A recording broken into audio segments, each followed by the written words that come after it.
Hi, this is John Camarianos with Capital Considered. Thank you for joining the podcast. I wanted to say a few things about market volatility, which we've experienced recently from February 20th through March 11th yesterday. We're recording this, by the way, on Wednesday, March 12th. The U.S. stock market is almost in correction territory. We consider a correction a 10% decline. It looks like the S&P 500 from February 20th through March 11th was down 9.23%. We're taking the index, the total return index, which includes dividends. I wanted to make a few notes about this. If you're nervous about it, there's something called the empathy gap in behavioral finance. I imagine in other aspects of psychology as well. It has to do with the fact that you never know how you're going to feel in a certain situation until that situation arises. We are bad at estimating or guessing or forecasting how we will feel in certain situations. If you are really nervous about markets right now, about your portfolio, about your allocation, I think it's really important to see an advisor. Make sure you have the right amount of stock exposure, the right amount of bond exposure, etc. You'll see what I mean, I think, when we look at this chart a little bit more. So, U.S. stocks, again, judging by the S&P 500, including dividends, down 9.23.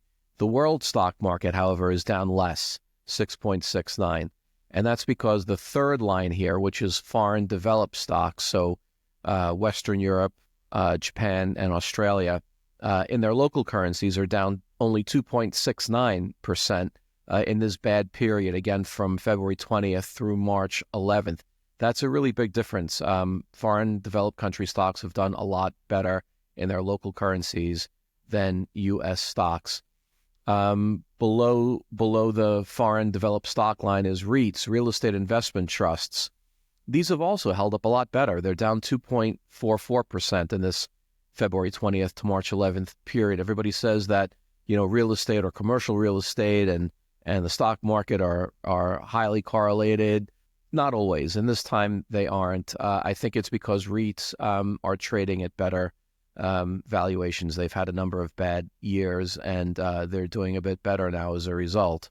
I wouldn't make the case that others make that REITs are always a diversifier and will add good diversification, but right now they are, I think, because they are cheaper than they have been in a long time. Okay, moving down. Gold is also held up, down less than 1%. And then we move into bonds here. Municipal bonds are up slightly, 0.27%. Interrupting the bond flow here is this foreign developed index again, but this time in dollar terms, converted to U.S. dollars. So that means you're getting the return of the stocks in their local market, and you're getting a currency conversion. You're assuming the local currency versus the U.S. dollar, and foreign currencies have gone up versus the dollar. They continue to go up. So this index, this foreign developed country index converted to dollars, is up for the year, not up a lot, or for this period, not up a lot, but up a 0.5 percentage point. It's a whole lot better than the S&P 500 being down 9+%. All right, continuing with bonds, TIPS, Treasury Inflation Protected Securities. We've talked a lot about those lately. They are up for this period, February 20th through March 11th, up 1.13%. And then the basic U.S. bond index, the Bloomberg U.S. aggregate, the main index for investment-grade bonds, U.S. Treasuries, U.S. government-backed mortgages, and high-quality investment-grade corporates.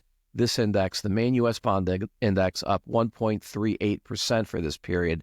So if you have some bonds in your portfolio is held up a whole lot better than if you just own the S&P 500 or if you just own tech stocks, which have done a lot worse. We haven't shown them here, but Tesla, I think for this period, this February 20th to March 11th period, is down more than 30%. Last two items on this chart are, first of all, 60% world stocks, 40% U.S. bonds blended index. That's down 3.5% for this period. Not bad.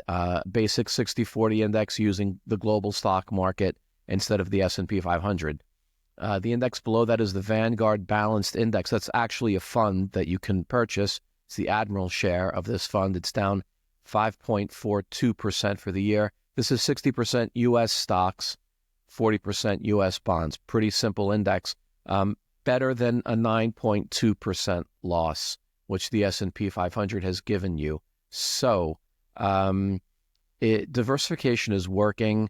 If your portfolio is diversified, you have not suffered that much. If you're overloaded in U.S. stocks and overloaded in U.S. tech stocks, you have suffered even more than any line on this chart.